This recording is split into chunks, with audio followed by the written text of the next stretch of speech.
అందరికీ నమస్తే అండి. ఫ్యాషన్ ఫ్రూట్స్ అయితే రెడీ అయిపోయాయి అన్నమాట. ఈ మధ్య ఇంకా కొంచెము అంటే చాలా సార్లు హార్వెస్ట్ చేశాను. ఒక 10-12 టైమ్స్ హార్వెస్టింగ్ చేశానండి. ఇంకా మొత్తం ఆల్మోస్ట్ కాయలన్నీ అయిపోయాయి. ఇంకా కొన్ని ఉన్నాయన్నమాట. ఫస్ట్ సారి కాసిన కాపులో ఇంకా కొన్ని ఉన్నాయన్నమాట. ఇంకా చెట్టు మాత్రము ఇక పైకి 2 స్టేర్ పైకి అయితే పాకిస్తున్నాను. తాళ్ళు కట్టేసి ఇంకా వాటికి అట్లా పాకిస్తున్నాము.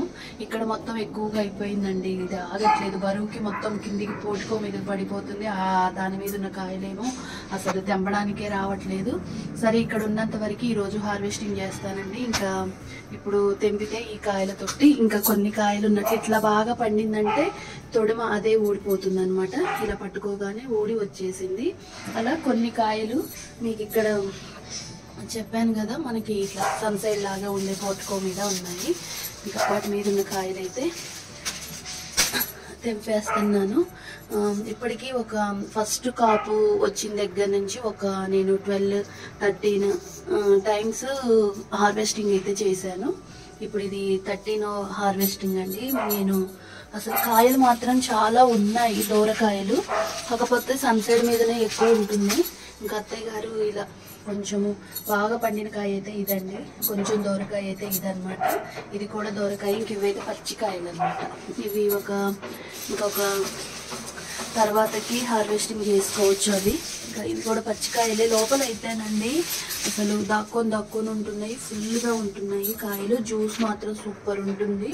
మనకి ఎవరికైనా ఇప్పుడు ఈ వర్షాకాలంలో రైనీ సీజన్లో కొంచెమే కాదండి, బాగా జలుబు చేసిన, దగ్గు, జ్వరము అలా ఉన్న వాళ్ళకి కొంచెం నోటికి పుల్లంగా ఏమైనా మనకి నిమ్మకాయ పచ్చడి లాగా తినాలి అనిపించే వాళ్ళకి నేనైతే ఒక మంచి టిప్ అయితే చెప్తానండి.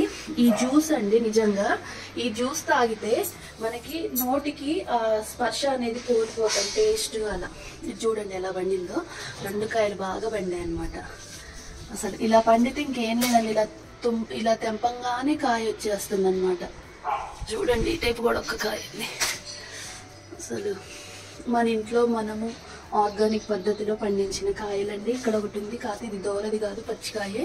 ఆ పైన కూడా ఒకటి ఉంది, అది పచ్చికాయ అనమాట. ఇంకా పచ్చి తెంపట్లేదు.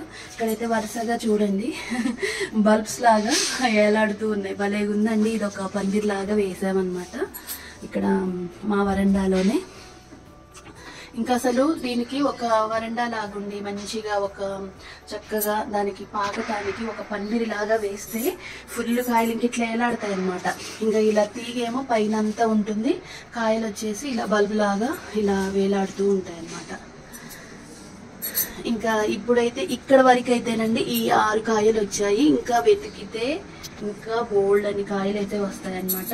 ఆ కాయలు కూడా మా అబ్బాయిని దాని మీదకి సన్సైడ్ మీదకి తెంపిస్తాను. ఈరోజు నేను ఇక్కడ చేసిన హార్వెస్టింగ్ అయితే ఈ 6 ఫ్రూట్స్ అన్నమాట.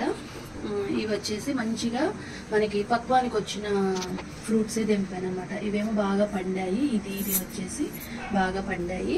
ఇవి వచ్చేసేమో దూరగా ఉన్నాయన్నమాట. ఈ మాదిరిగా ఉన్నప్పుడు తెంపితే ఫ్రూట్ అనేది కూడా మనకి కొంచెం పులుపు లేకుండా తీపి అనేది వస్తుంది అనమాట. బాగా పులుపు అనేది ఇలాంటి పచ్చి కాయలకైతే ఇలాంటి కాయలకైతే బాగా పులుపు ఉంటుందండి. చింతకాయ, ఉసురుగాయి, వాక్కాయ ఎంత పుల్లగా ఉంటాయో అంత పుల్లగా వీటిల్లో ఉంటుంది. ఇందులోకి వచ్చేసరికేనేమో మనకి కొంచెము స్వీట్ చింతకాయ ఉంటుంది కదా, స్వీట్ చింతపండు అలా అనిపిస్తుంది అనమాట. మనకి టేస్ట్ కూడా జ్యూస్ అనేది నాకు బాగా నచ్చిందండి. నేను ప్రతిసారి వీడియోలో చెప్తున్నాను. కొంచెము మనకి జ్వరం వచ్చిన వాళ్ళకి, కొంచెం కాదండి బాగా జ్వరం వచ్చి ఏమి తినబుద్ధి కాని వాళ్ళకి, అలాగే మనకి జలుబు చేసిన వాళ్ళకి, నోటికి టేస్ట్ అనేది తెలియని వాళ్ళకి ఈ జ్యూస్ అయితేనండి మస్తుగా పనిచేసిద్ది అనమాట. కాకపోతే కొంచెం హాట్ వాటర్ అయితే మనం గోరువెచ్చని నీళ్ళల్లో ఈ జ్యూస్ అనేది చేసుకోవాలన్నమాట. గోరువెచ్చని వాటర్తో చేసుకోవాలి. జ్యూస్ ఎలా చేసుకోవాలి, దీన్ని ఎలా కట్ చేసి ఉప్పు కారం వేసుకొని ఎలా తినాలి అనేది నా ఛానల్లోనైతే వీడియో అయితే ఫుల్ వీడియో అయితే ఉంటుందండి. ఎవరైనా చూడకపోతే ఒకసారి అయితే చెక్ చేయండి. అలాగే జ్యూస్ 2 పద్ధతులు చెప్పాను. ఈజీగా మనము చేసుకునే పద్ధతి చూపించాను, మిక్సీ పట్టేసుకొని చేసే పద్ధతి చూపించాను. అలాగే మనము కట్ చేసుకొని ఉప్పు కారం వేసుకొని తినే పద్ధతి చూపించాను అనమాట. ఎలాగైనా తినొచ్చండి, కానీ టేస్ట్ మాత్రం సూపర్గా ఉంటుంది, పుల్లగా తీయంగా ఉంటుంది అనమాట. సరే ఈ రోజైతే ఈ హార్వెస్టింగ్ అనమాట. ఇంకా కిందికి దిగితే కాయలు ఉంటాయండి. ఇప్పుడు నాకు అందినంత వరకు నేను తెంపాను.